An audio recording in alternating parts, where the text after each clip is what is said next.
আগের যে ভিডিওটা ছিল ওটা একটা ফেক ম্যারেজ প্র্যাঙ্ক ছিল। একবার মুখটা দেখাও একবার। মুখ আর কি দেখাবে? দেখানোর মতো মুখ আছে নাকি? মুখ পুরা বন্ধ সালা। মানে কি দিন গালেলো, দুদিন বিয়ে করে মজা নিয়ে তিন দিনের দিন একে যে প্র্যাঙ্ক, একে যে প্র্যাঙ্ক। হ্যালো বন্ধুগণ, কেমন আছো? আশা করি ভালো আছো। বলেন কি? তো আজকে আবারও চলে এলাম একটি রোস্টিং ভিডিও নিয়ে। না হ্যাঁ guys, welcome back to the channel মেদিনীপুরের টকার কথা কইব মন খুলিয়া। চলো আজকে হবে গড়ে রোস্ট। বলেন কি? না এটা হচ্ছে যে নরমাল মানুষদের পৃথিবী আর এইটা হচ্ছে যে টিকটকারদের পৃথিবী। এদের একটা আলাদাই পৃথিবী আছে। এদের মাথায় সব সময় ভিউজ মানে ঘুরে। একটা মেয়ের যখন ভিউজ আসে না তখন ওই মেয়েটার কাপড় ছোট হতে থাকে, আর একটা ছেলের যখন ভিউজ আসে না তখন ও সুন্দরী একটা মেয়ে থেকে বিয়ে করে না। সরি, কাকেই সুন্দরী বলছি বা মানে মন থেকে সুন্দর, মেয়েটা মন থেকে সুন্দর। তো যাই হোক, তারপর যখন রিয়েলাইজ হয় যে না, আমি এর থেকে আরো বেটার বউ পেতে পারি, তখন প্রথম বউটাকে প্র্যাঙ্ক বলে চলে যায় যে আমি এটা বিয়ে করিনি, এর সময় প্র্যাঙ্ক করছিলাম, এটা যে প্র্যাঙ্ক। তারপর আবার একটা বিয়ে করে না। চলছে রে ভাই। আগের যে ভিডিওটা ছিল ওটা একটা ফেক ম্যারেজ প্র্যাঙ্ক ছিল। হ্যাঁ, যে প্র্যাঙ্কটা আমি করেছিলাম তোমাদের কাছে অলরেডি আমি ক্ষমা চেয়ে নিয়েছিলাম। হ্যাঁ, মানুষ মাত্রই ভুল হয়। তোমরা কোথাও না কোথাও চলার পথে কিছু না কিছু ভুল কাজ করিয়ে আছো। না না বন্ধু, ব্যাকগ্রাউন্ডে স্যাড টিউন শুনে ইমোশনাল হলে চলবে না।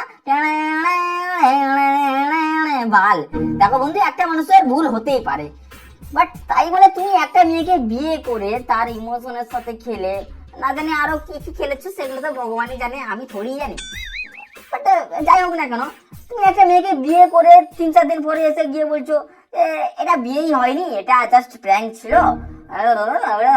আরে ভাই, আর কটা দিন লেট হলে তো কোলে বাচ্চা নিয়ে এটা বলতে হতো যে গাইজ আমরা প্র্যাঙ্ক করতে গিয়ে বেবি করে ফেলেছি, এখন কি আর করবো, এটা তো প্র্যাঙ্কই ছিল, বিয়ে তো করিনি, আর বেবিটাকে দেখি কোথায় ফেলে ঠেলে দেওয়া যায়। বাট গাইজ, এটা প্র্যাঙ্কই ছিল। প্র্যাঙ্কটা কেমন লাগলো তোমাদের বলো, আর লাইক কমেন্ট সাবস্ক্রাইব করে দিও। Love you.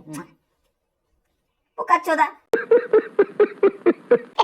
দাদা দাদা, মেয়েটার সাথে খুব খারাপ হয়েছে দাদা, তুই কি করো দাদা? ছেলেটা মনে হয় ঠিকই বলছে দাদা, ভেতরে কিছু একটা চলছে দাদা।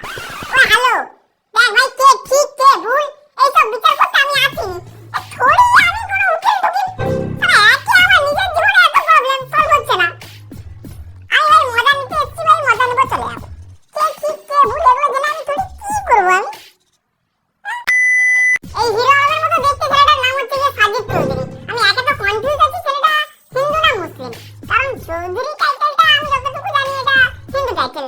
বাট এই ছেলেটা রিসেন্ট যে মেয়েটাকে বিয়ে করলো, সেই মেয়েটা একটা মুসলিম মেয়ে, এবং বিয়ের যে রীতি সব মুসলিমদের মতোই হলো, তো এটা বড় কথা না। দেখো বন্ধু, তুমি যাকে ইচ্ছা বিয়ে করতে পারো, তোমার লাশটা যেন ফ্রিজে না ভরা থাকে, এইটুকুই শুধু চাই, আর কিছু চাই না আমি। তো এটা বড় কথা নয়, বড় কথা হচ্ছে যে ড্যাশ তারিখে ড্যাশ মাসে এই ছেলেটা আমাদের স্যাড মামুনিকে বিয়ে করেছিল।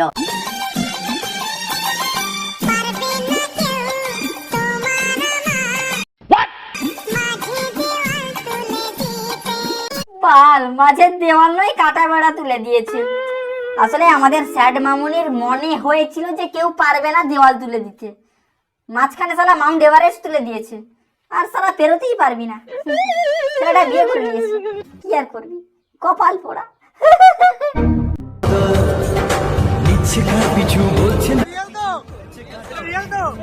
না না, এটাও রিয়েল বলে আমার মনে হচ্ছে না। এই বউটাকে দেখেও যদি ভিউজ না আসে, তাহলে একেও কদিন পর প্যারাং বলে বিদায় করে দিবে। একেই বলে কপাল। 2 দিন খেলা খেললো, তারপর প্র্যাঙ্ক বলে বিদায় করে দিল। বিগ ফ্যান দাদা, বিগ ফ্যান। সালা নিজের চিটিং বাচ্চা, আর এই মালটা জ্ঞানগুলো দেয় আর কি। কদিন আগে এই মালটা একটা জ্ঞানী কথা বলেছিল, ভালোবাসা জাত ধর্ম মানে টাকা পয়সা বা গায়ের রং সত্যিই কিছু লাগে না। তা লাগেটা কি ভাই? ভিউজ লাগে। তোমাদের একটা জিনিস দেখে রাখো, এই ছেলেটার ইনস্টাগ্রামে যখন একা ভিডিও বানাতো তখন এর ভিউজ দেখো, কোনোগুলো মিলিয়ন ছুঁয়েনি, একটা দুটো ছাড়া। বাট এর যখন আমাদের স্যাড মামনিকে বিয়ে করে, তারপরে এর ভিউজটা দেখো, সবগুলোই মিলিয়ন। মানে স্যাড মামনি থাকা মানেই মিলিয়ন। সো দেখ ভাই, তোর যদি এই মেয়েটাকে ইউজ করারই দরকার ছিল, তো ইউজ করতিস, ওকে, বাট প্রেম ভালোবাসার নাটক টাটক করে বিয়ে টিয়ে নাটক করার কি দরকার ছিল ভাই? এমনি ইউজ করার জন্য তো প্রোফাইলে লেখাই থাকে ডিএম ফর পেড কোলাবোরেশন, তো ওইভাবেও ইউজ করা যায়, ওইটা করে নিতে পারতিস। বেকার বেকার কারোর ইমোশনের সাথে খেলার কোনো দরকার আছে ভাই? তবে একটাই কথা বলবো, যে প্র্যাঙ্কটা হয়েছে সেটা হয়তো তোমাদের ওপর হয়নি, আমার ওপর হয়েছে। আহা গো কচি আমার, অল্প বয়সে পাকলে বল ছিলতে হয় চিরকাল। এই মেয়েটার বয়স কতখানি হবে ভাবো একটু। এই তোর বয়স কত? আমার এজ হচ্ছে 14+। আমি কোন ক্লাসে পড়ি? আমি ক্লাস 9-এ পড়ি।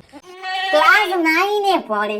একটা ক্লাস 9-এর মেয়ের ভেতর কতটুকু আর ম্যাচুরিটি থাকবে? এখন থেকেই বিয়ের প্যারাং হ্যান ত্যান। একটু বোন সবুর কর, বোন একটু সবুর কর। 14 বছর বয়সে আমি কার্টুন দেখতাম, আর এরা নিজের বেবি টেবিকে কার্টুন দেখানোর কথা ভাবছে। হ্যাঁ বুঝতে পারছি, 14 বছর বয়স মানে এখন মাথায় হরমোন উঠে আছে, তাই বলে তুই থাক। গাইস, কদিন আগে আমি বিয়ে করেছি, তোমরা সবকিছু সবটা জানোই। এবং যেটা এখন হচ্ছে যে তোমরা অনেক নেগেটিভ কমেন্ট করছো যে আদৌ তোমরা বিয়ে করেছো না এটাও প্র্যাঙ্ক, না একজনকে ঠকিয়ে একজনকে বিয়ে করেছো, একজনকে রেখে দিয়ে আরেকজনকে বিয়ে করেছো। আরে ভাই, মানুষ তো কনফিউজ হবেই। তুই যদি সপ্তাহে 2বার করে বিয়ে করিস তাহলে মানুষ গালাগালি করবে না? আর ফায়দার কথাটা হলো এই যে কে কার থেকে ফায়দা নিয়েছে সেটা প্রোফাইল চেক করলেই বোঝা যায়, এটা বলার কিছু নেই। এই পৃথিবীর সব থেকে জঘন্য নোংরা গ্যাংসা নাটক কি জানো? ভালোবাসার নাটক। তুমি জানো তুমি ওই মেয়েটার সঙ্গে নাটক করছো, প্র্যাঙ্ক করছো, 10-15 মিনিট পরে বলে দেবে ওই দেখো ক্যামেরা, আমি নাটক করছি, প্র্যাঙ্ক করছিলাম, মিঠিছে প্র্যাঙ্ক, হ্যাঁ হ্যাঁ হ্যাঁ হ্যাঁ লাইক কমেন্ট শেয়ার করে দাও।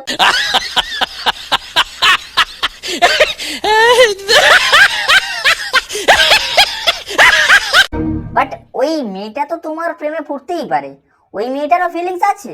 গাইস, কদিন আগে আমি বিয়ে করেছি, তোমরা সবকিছু সবটা জানোই।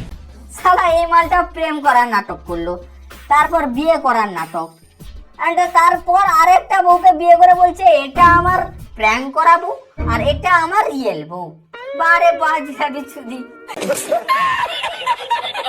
আর ফায়দার কথাটা হলো এই যে কে কার থেকে ফায়দা নিয়েছে সেটা প্রোফাইল চেক করলেই বোঝা যায়, এটা বলার কিছু নেই। ফায়দা দুজনেরই হবে, বাট সেটা বড় কথা নয়। বড় কথা হচ্ছে গিয়ে আমি চাই একটা বিশাল বড় কন্ট্রোভার্সি হোক, পুলিশ কেস হোক, এদিক থেকে রিপ্লাই আসুক, এদিক থেকে রিপ্লাই আসুক, ঘর টোর ভাঙা হোক, সংসার টংসার ভাঙা হোক, আবার ডিভোর্স টিভোর্স হোক। তুমি একটা মেয়ের মন ভেঙেছো আর আমরা তোমার একটা সংসার ভাঙতে পারবো না? হ্যাঁ, আমার ভাই ঝগড়া ঝামেলা মারপিট এগুলো দেখতে হেভি লাগে, খুব বিনোদনের জিনিস এগুলো। টিভি মোবাইল দেখে দেখে বোর হয়ে গেছি। বর্গ তোমাকে খুব মিস করছি। বনু তুই মিস করছিস আর ওর আরেকটা বউকে কিস করছে।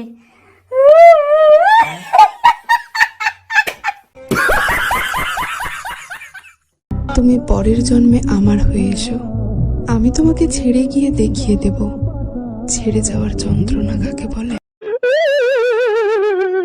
আই এম সরি ভগবান, কারোর কষ্ট নিয়ে মজা করাতে নেই, বাট তাও এই মেয়েটাকে ভাই আমি কোনো দিনও হাসতে দেখিনি। সারাক্ষণ এই কদিন আগে হ্যাঁ আমি এতদিন যাকে মা ভাবতাম সে আমার নিজের মা নয়।